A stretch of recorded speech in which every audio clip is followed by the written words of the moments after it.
Assalamualaikum warahmatullahi wabarakatuh. Perkenalkan, nama saya Pratiwi Rahmatfiah dengan NIM 245116037, mahasiswa semester 4 jurusan akuntansi.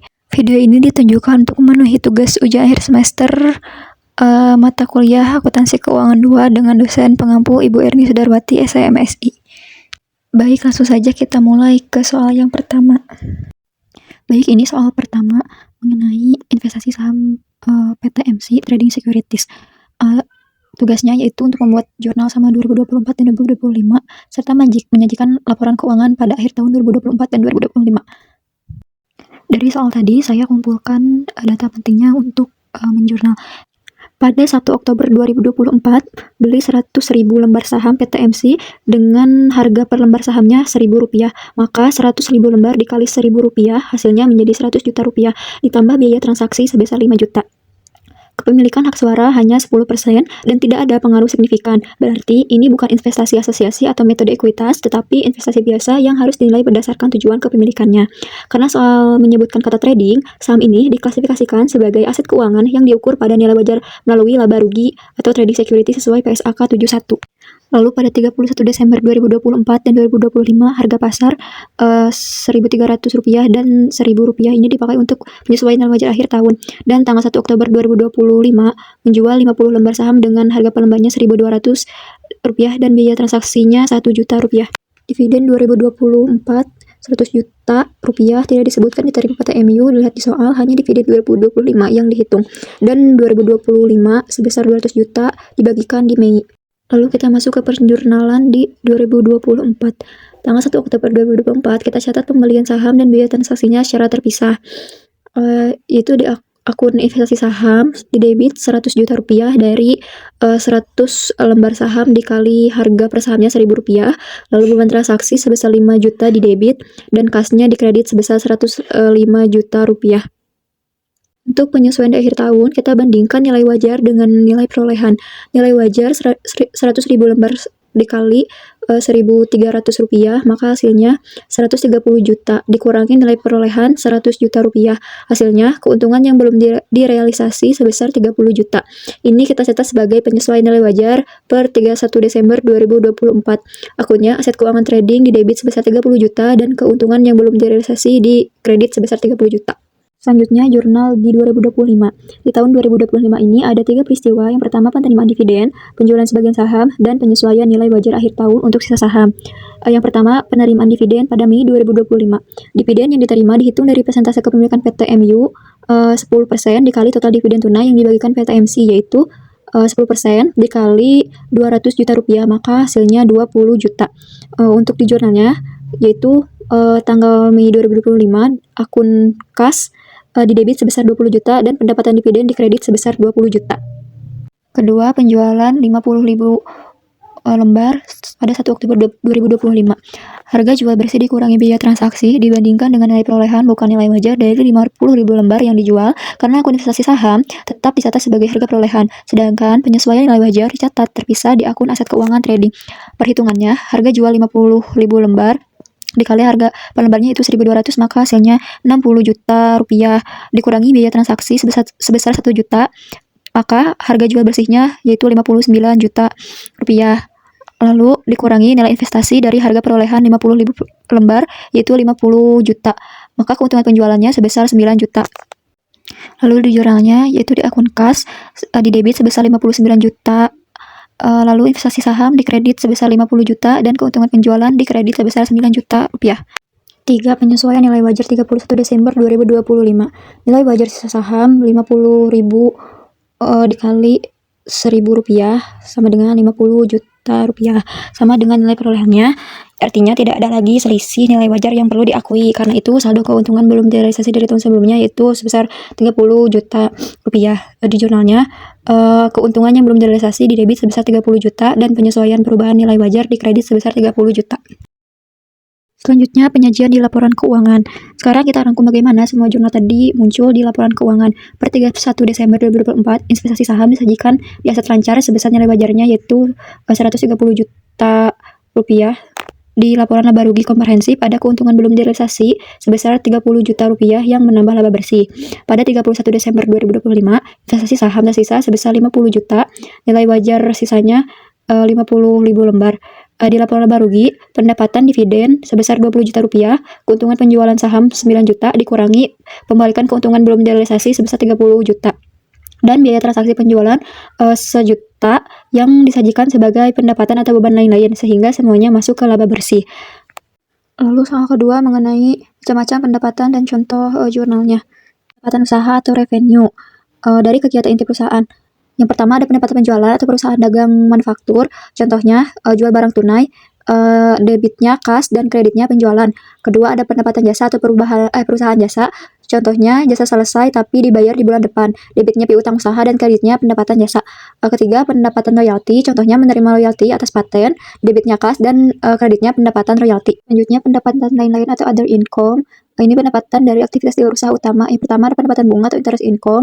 Contohnya jika perusahaan menerima bunga atas simpanan deposito di bank, jurnalnya debitnya kas dan kreditnya pendapatan bunga. Kedua ada pendapatan dividen atau dividend income. Contohnya perusahaan yang memiliki saham di perusahaan lain menerima pembagian laba dividen secara tunai. Jurnalnya debitnya adalah kas, kreditnya pendapatan dividen. Ketiga pendapatan royalti atau royalty income. Contohnya perusahaan pemilik hak paten menerima pembayaran royalti dari pihak yang menggunakan patennya. Jurnalnya kas di debit dan kreditnya pendapatan royalti. Keempat, keuntungan penjualan aset tetap. Contohnya perusahaan menjual mesin bekas, harga jual mesinnya ternyata lebih tinggi daripada nilai buku mesin. Jurnalnya saat penjualan kasnya di debit dan di debitnya ada akumulasi penyusutan untuk menghapus akumulasi penyusutan mesin. Di kreditnya ada aset tetap mesin sebesar harga perolehan awal mesin, dan di kreditnya ada keuntungan penjualan aset selisih lebih antara harga jual di atas nilai buku. Lalu pendapatan di muka bukan pendapatan saat diterima. Contohnya, perusahaan menerima uang muka dari pelanggan untuk jasa yang dikerjakan bulan depan. Saat ini perusahaan belum melakukan pekerjaan apapun. Ini penting, uang muka dari pelanggan itu awalnya bukan pendapatan, tapi uang atau kewajiban karena barang atau jasanya ini belum diserahkan. Maka jurnalnya saat diterima uang muka ada kas di debit dan kreditnya pendapatan diterima di muka. Lalu saat jasa diserahkan, pendapatan diterima di muka di debit dan pendapatan jasa di kredit. Selanjutnya metode kas dan akrual. Contoh kasusnya jasa diberikan bulan Juni tetapi dibayar di bulan Juli. Di metode kas pendapatan dicatat hanya saat uang benar-benar diterima. Di Juni tidak ada jurnal, Juli kas jurnalnya, debitnya kas dan kreditnya pendapatan jasa. Di metode akrual pendapatan dicatat saat jasa diberikan walau uang belum diterima. Di Juni jurnalnya debit piutang usaha dan kreditnya pendapatan jasa. Di Juli saat kas diterima, debitnya kas dan kreditnya piutang usaha. Soal selanjutnya mengenai sewa pembiayaan mesin antara PT Lisa dan PT Resi. Dimintanya untuk tentukan jenis sewa pada kontrak dan jelas alasannya, dan buatkan zona yang dibutuhkan untuk PT Lisa dan Resi.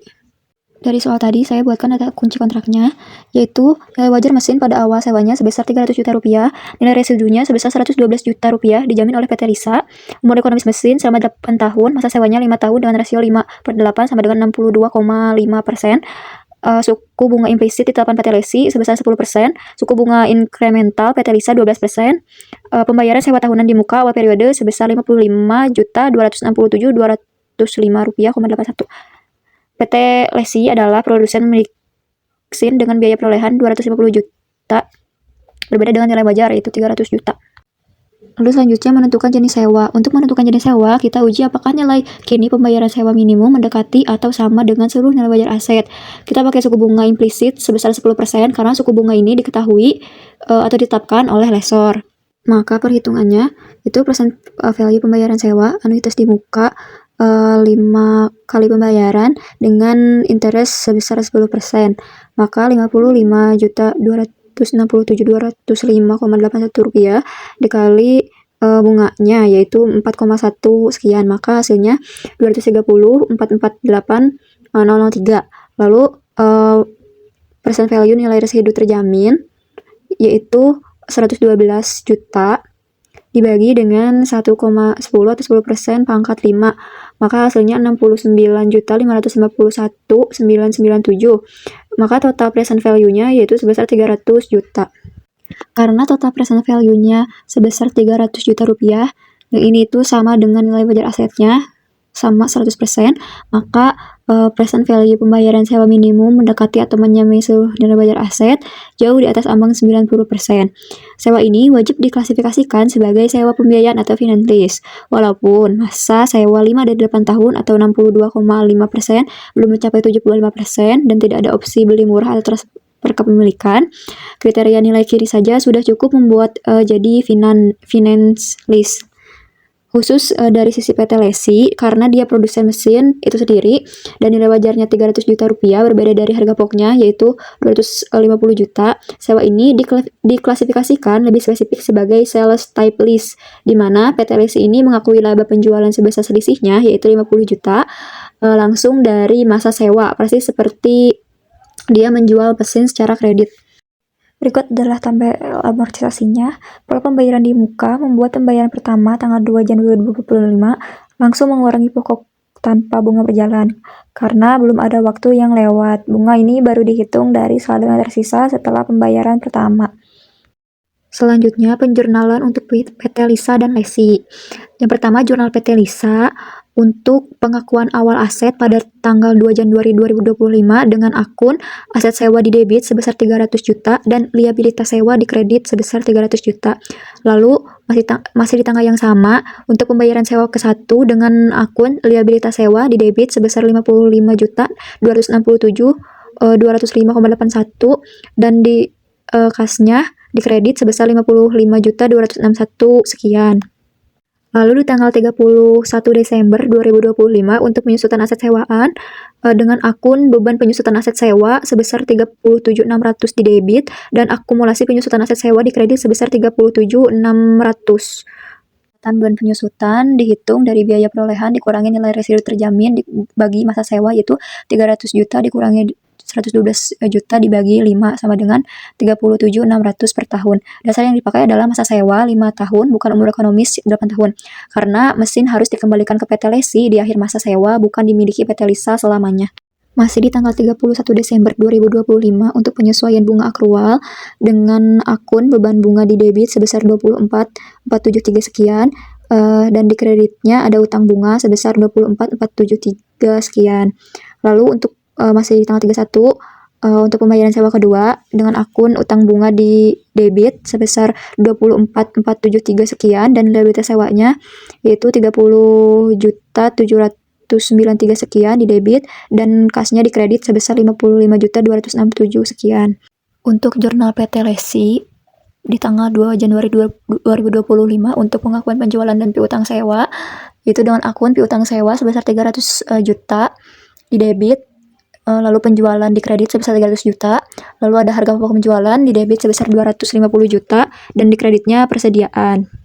Lalu masih di tanggal yang sama yaitu 2 Januari 2025 dengan akun kas di debit dengan harga 55.267.205,81 dan di kreditnya yaitu piutang sewa sebesar 55.267.205,81 yaitu untuk penerimaan pembayaran sewa ke-1.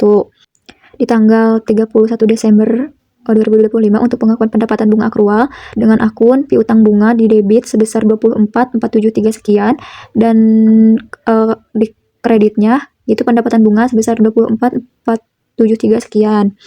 Di tanggal 2 Januari 2026 untuk penerimaan pembayaran kedua dengan akun kas di debit sebesar 55.267 sekian, piutang bunga di kredit dengan jumlah 24.473 sekian dan piutang sewa di kredit dengan sebesar 30.793 sekian. Perhatikan bahwa PT Lisi langsung mengakui laba kotor penjualan sebesar 300 juta dikurangi 250 sama dengan 50 juta di tanggal 2 Januari 2025. Ini ya ciri khas sales type lease berbeda dengan lessor biasanya yang hanya mengakui pendapatan bunga sepanjang masa sewa. Lalu selanjutnya soal keempat mengenai jurnal koreksi. Kasus pertama yaitu pembelian perlengkapan kantor dicatat sebagai pembelian tunai. Tanggal 7 Januari perusahaan beli perlengkapan kantor sebesar Rp220.000 secara kredit, tapi salah dibukukan seolah-olah dibeli tunai dan dikreditkan ke kas. Untuk koreksi, kita bandingkan jurnal yang salah dengan jurnal yang seharusnya lalu dicari selisihnya. Di versi jurnal yang salah buat di akun perlengkapan kantor di debit sebesar 220.000 dan di kreditnya kas sebesar 220.000. Di jurnal yang seharusnya itu perlengkapan kantor di debit sebesar 220 dan kreditnya yaitu utang usaha sebesar 220. Karena akun perlengkapan kantor di kedua jurnal sudah sama-sama benar, sama-sama 220 di debit, yang perlu dikoreksi hanya akun kreditnya dari kas menjadi utang usaha, maka jurnal koreksinya yaitu di tanggal 11 Januari di akun kas di debit 220 dan kreditnya yaitu utang usaha sebesar 220. Kasus kedua yaitu beban iklan dicatat lebih kecil dari seharusnya. Tanggal 4 Januari perusahaan bayar beban iklan sebesar 172.000, tapi saat diposting tercatatnya hanya 135.000. Ini kesalahan kurang catat. Di jurnal versi salah buatnya, di beban iklan di debit sebesar 135.000, di kreditnya ada kas sebesar 135.000. Di jurnal yang seharusnya yaitu beban iklan 172.000 dan di kreditnya kas di 172.000. Selisih kekurangan pencatatan yaitu 172 dikurangi 135 yang hasilnya 37.000. Karena keduanya sama-sama transaksi tunai dan hanya jumlahnya yang kurang, jurnal koreksinya cukup menambah selisih tersebut ke akun yang sama. Jadi jurnal koreksinya di tanggal 6 Januari yaitu beban iklan di debit 37.000 dan di kas kredit sebesar 37.000. Pola koreksinya sama untuk kasus seperti ini. Bandingkan jurnal salah dengan jurnal yang seharusnya akun per akun. Lalu buat jurnal koreksi hanya untuk selisih atau akun yang berbeda dan tidak perlu membalik seluruh jurnal dari awal. Jadi itu dia pembahasan lengkap 4 soal. Mohon maaf bila ada salah dalam penyampaian. Terima kasih. Wassalamualaikum warahmatullahi wabarakatuh.